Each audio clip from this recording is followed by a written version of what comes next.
Welcome to the Orthodontics and Interview Podcast, where Farouk brings you closer to the experts in orthodontics so we can hear their story and learn from their experiences. With your host, Farouk Ahmed. Welcome to this episode of Orthodontics in Interview. I'm delighted to bring you Mohammed ALMIZIAN. So, some background on Mohammed. He's had over 35 research publications.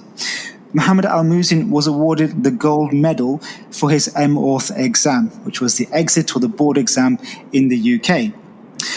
Mohammed ALMIZIAN has published his orthodontic notes, which are freely available. He's had over 300,000 downloads and views of them. He's established a Facebook group in Orthodontics, exclusive for orthodontists and trainees, which has over 8,000 members, and also developed an application for PAR in orthodontics. So Mohammed ALMIZIAN, welcome to Orthodontics in Interview. Thank you so much, Farouk. Well, when you said my notes has been downloaded 300,000, I was thinking if I start charging, since I post them on website, £2 per download, then I could have 600,000, right? Yeah, but Mohammed, I'm not going to pay you, so it's not going to count, Mo. So that's fine. Let's keep it free for the time being. Mohammed, it's an absolute pleasure to have you here. Now, of course, Mohammed, we've known each other for some time, and I just wanted to give the audience a bit of background. So we met, and if you recall, back in 2014. So this was when you were receiving your gold medal at the British Orthodontic Conference. You just published your notes as well, and I was amazed by your achievements. We then went, if you remember, to go and see some of the cases of the trainees. So each year, the trainee cases that go to the exam board are seen. And we discussed some treatment planning. And I was just in awe of your complete practice when it came to treatment planning. And to be honest, Mo, I'm still in awe of you now today. So thank you so much for joining me, Mo. Thank you so much, Farouk. I do remember that time. But you had a little bit of hair at that time. Now, nothing left, you know. Okay. So let's go on. So Mohammed, what I wanted to ask you about your notes, I mean, 300,000 downloads is just incredible. Why did you publish your notes? Well, that's a very interesting story, Farouk. I started collecting these notes since I finished my first degree in orthodontics in 2001. And always I keep updating them. And at some stage, when I started my training in the UK, I asked colleagues and friends, who's still a friend, by the way, to share his notes, and he declined. And I thought we should share our knowledge. We are not going to inherit them to our family when we die. So this is why I promised myself that whatever I know, I will share it, and this will be like a gift to the profession, if you want to say that. That's such a noble outlook to have. And like when I met you in 2014, I had used your notes to help prepare me for the exams. And it was such a good resource. And I do recommend the listeners go out there and have a look at those resources. Really, really succinct and easy to grasp and get a hold of. So thank you for that contribution, Mo. Honestly, I'm still in debt to you for it. It's my duty to the profession. And on that topic of contributions to orthodontics, Mo, you've published on the Alt RAMEC protocol. So for our listeners who may not be familiar, that involves rapid maxillary expansion for a period followed by constriction and alternating that as a process. And the premise is that, therefore, the maxilla can be advanced more using protraction appliances. So Mo, what led you to do research on that topic? Well, Farouk, my MSc thesis in 2001 was about rapid maxillary expansion. And then when I did my decline dents in Glasgow, it was about RME. So my interest was about RME. Also, there's a secret that I want to share with you and with the audience. I always love anatomy, and I attended the anatomy module during the undergrad twice. So this is just make me interested in the skeleton, the facial skeleton, and all of this region. Plus my research interest in the field of RME. And when I went to Sydney, I joined an ongoing project about Alt RAMEC, and I found that there is some lack of the knowledge. This is why I looked at the data again. I investigated the data again. I undertook a 3D analysis and then systematic review, which has been published by the Journal of Orthodontics, plus another 2 papers, which has been published by Progress of Orthodontic Journals, all of them about Alt RAMEC.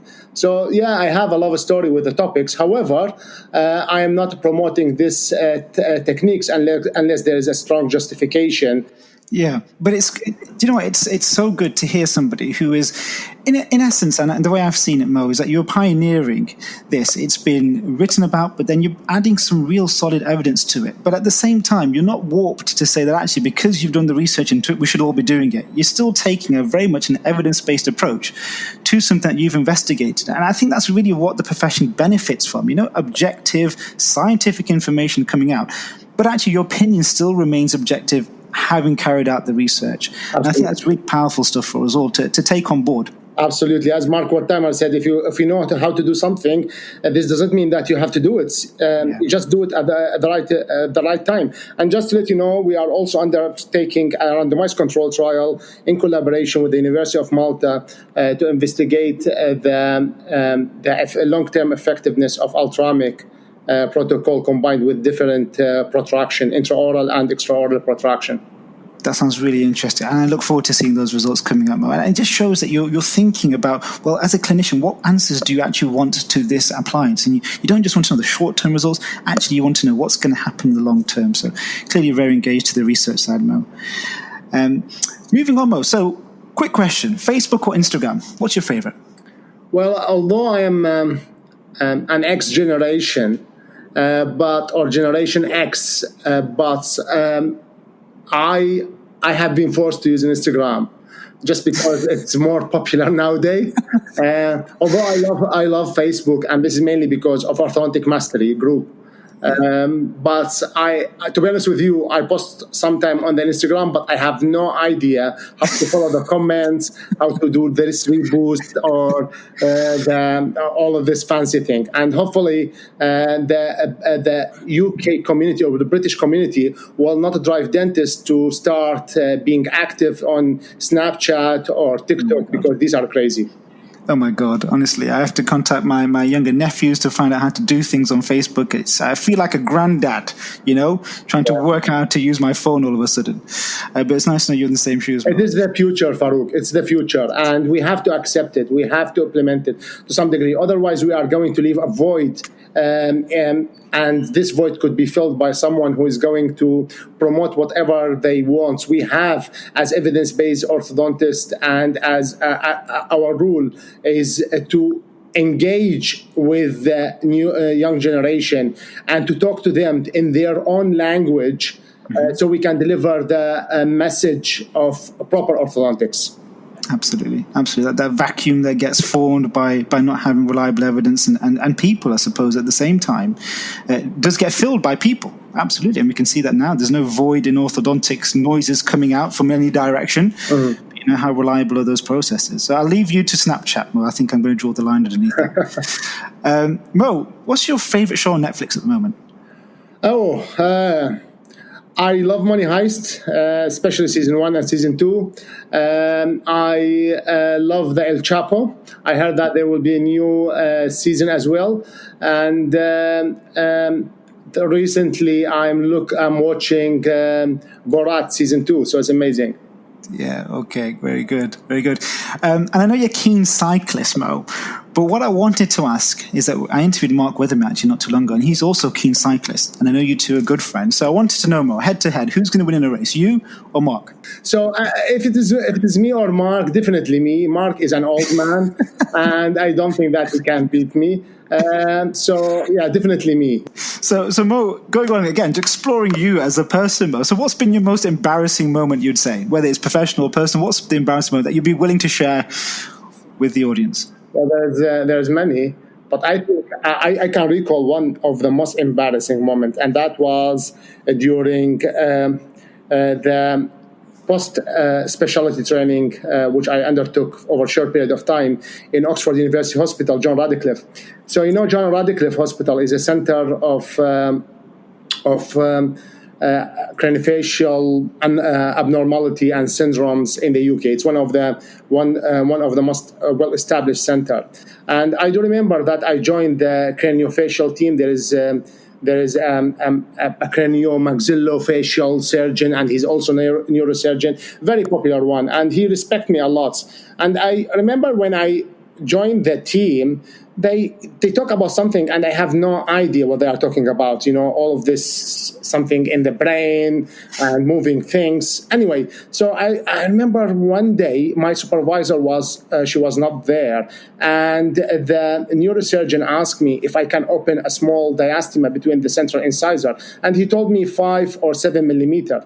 And I told him, Mr. X, I think there's a difference between 7 and 5 millimeter, because when we push the crown, we are going to tip the root. And I start talking about biomechanics and, the moments and counter moments. Then I told him, why do you want me to open 7 millimeter? And I don't remember that the patient has some type of syndromes.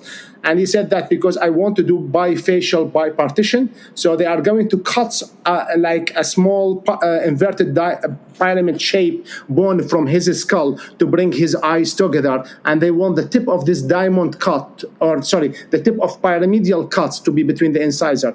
When he told me about how invasive and difficult the procedure, I really felt embarrassed that I was, showing off and telling him about biomechanics when he's going to bring the whole face on the table and cut the whole skull. So luckily we are orthodontists, and it's a fantastic profession, and we don't face a lot of situation where patient may be at the final stage of their life or complaining, but we are lucky. We are so lucky. So, Mohammed, I know that your wife is a dentist, but I want to know, hands down, who is the better dentist, you or your wife?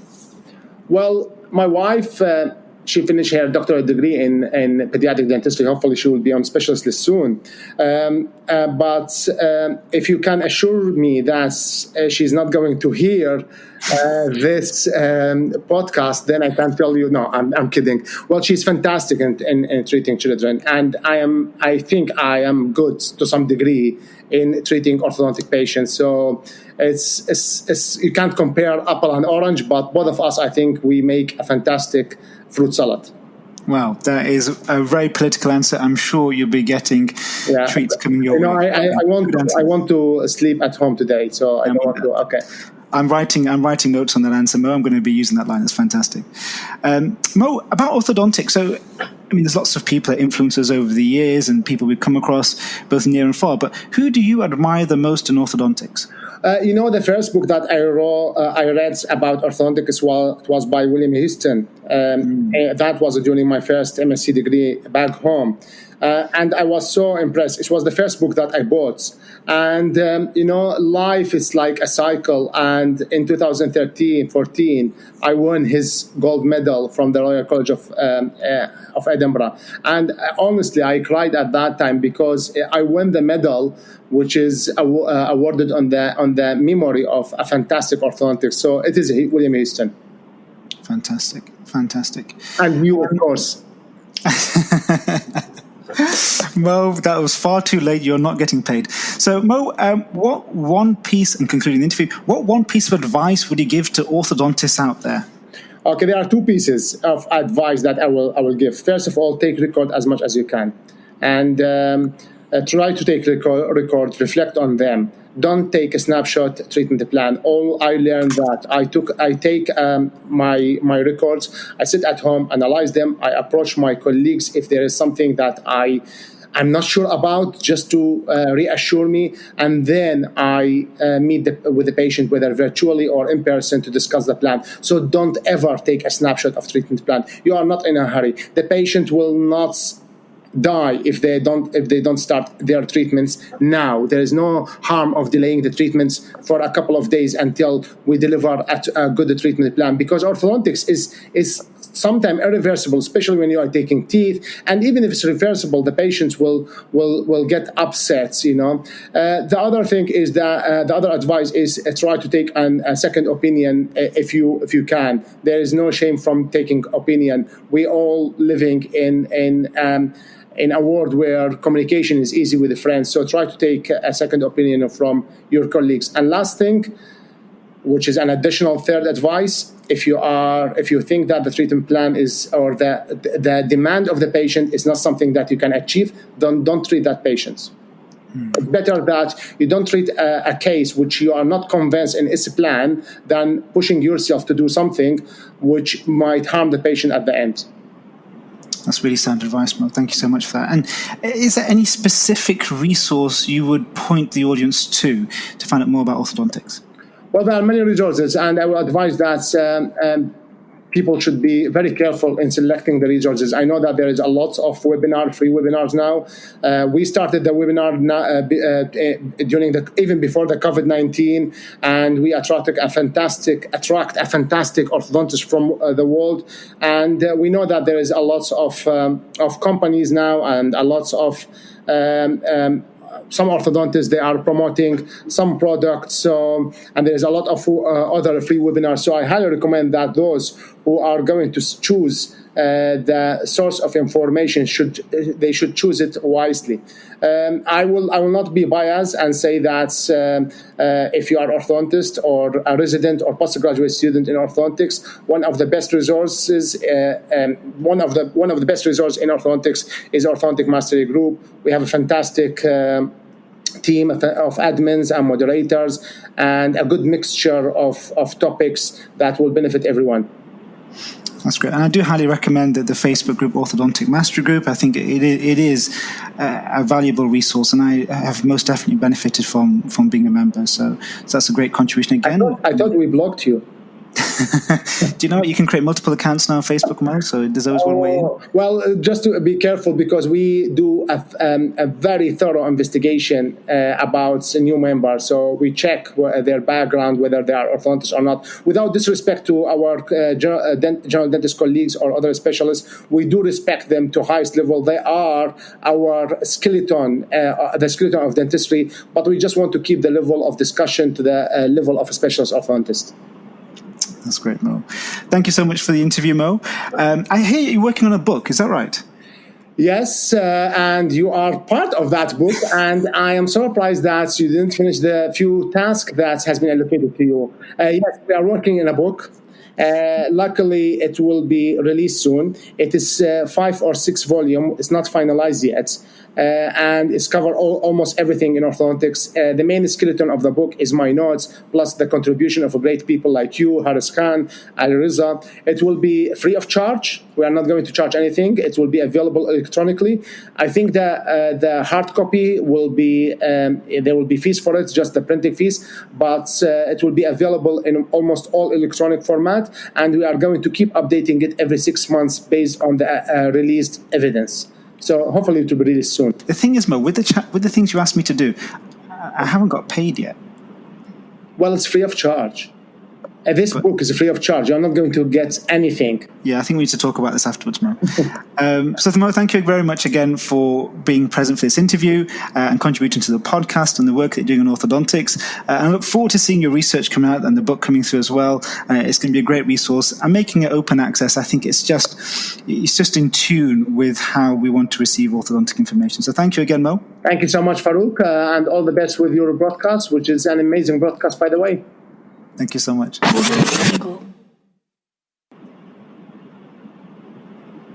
Just some outtakes from my interview with Mohammed ALMIZIAN. Mo, I know you like to tell jokes in your webinars, and I've got one I wanted to try with you to see if it was good enough or not. So, Mo, here's a joke. Why did the incisor cross the road? Oh, I know it, Farouk. To change the tip or the torque? No, it was because there's a piezo saw behind it.